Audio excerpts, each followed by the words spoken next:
Everybody grew up with a lot of his work. He's been actively working for over 40 years now, and of course, a special project celebrated 40 years was last year. Any ET fans? Well, without further ado, let's bring him up. Make some noise for Henry Thomas.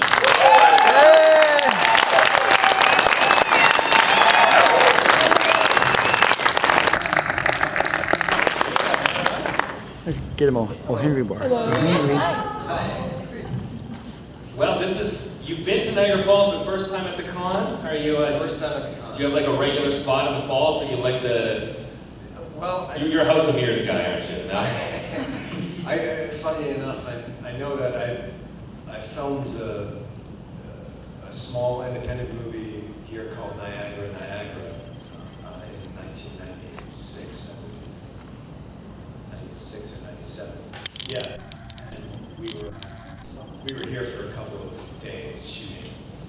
So it's been a while. And before that, the first time I ever worked in Canada, I did a movie in Toronto and we shot in Niagara as well.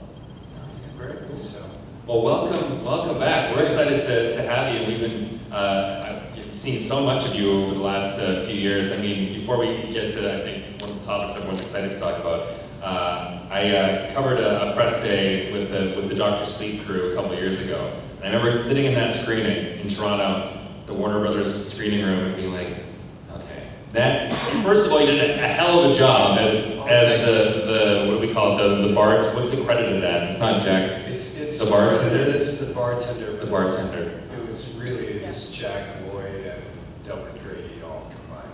Yeah, it was incredible. So how did you get involved in that project? You've been working on your Nicholson secretly over the years, and No, not at all. I had been working with Mike Flanagan for a couple of years, but at that point, we had done the first film that we worked together on was Ouija, Origin of Evil. And, oh, thanks. Yeah, I think Mike did a good job with that, considering like what he was up against. But from that point on, Mike, I remember one day, like in between shots, he said, "Oh, I want to put you in all of my things. I want you to be in everything that I do." And I was like, "Oh yeah, here we go." Okay, Mike. And then he did. So it was kind of strange, because usually, whenever anybody says something like that, you think, here comes a Hollywood promise. But Mike wanted me to be in everything that he did, so he called me up and he said, "I'm doing Dr. Sleep, and there's a role that I want you to play, but you don't have to play it, I understand, and you don't want to do it." And I was like, "Well, wait, what is it that I don't want to do it?" And it was only one day of work, and I prepped for a month. I had to shave my head and go through a bunch of wig fittings, and they were actually more concerned about matching Jack Nicholson's hairline to my head than they were about what I was doing on the stage. So it was actually it was a lot of fun. it's kind of true. It's like, when Clint Eastwood has the squint that really captures. I think with Nicholson, it's the hairline. Yeah, You're like, that's it. You got it. and I think after the fact, they spent like more money than anyone's ever paid me in my life. They spent more money on CGI correcting my eyebrows and hair than I will ever see in the entertainment industry. Well, it's interesting too. Like you've spent so much time in the horror genre over the last few years, especially obviously working with Mike. But to jump back to almost the beginning, is it true that when it came, 40 years ago, and they're making this little movie called E.T., it was originally the concept was for it to be a horror film? I've heard this rumor. It was going to be called Night Skies, and it was like a family tormented by an extraterrestrial. Yeah, there was John Sayles had a script called Dark Skies. And Dark Skies was kind of what Spielberg was going to do next. But then, while they were working on Raiders of the Lost Ark, Melissa Matheson, who was Harrison Ford's live-in girlfriend and partner.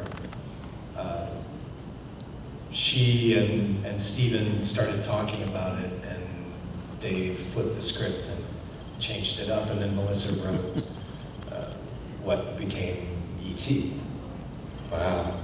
Yeah, that was a game changer for, I mean, obviously yourself, and I think there's so many people watching that film and inspired, I know so many people creatively and you know their love of movies. And Yeah, I mean, it became an overnight sensation when it was released, but the studio didn't really want to put any money on that horse because all of the Alien movies up until that point had kind of been, you know, more along the line of Ridley Scott Alien.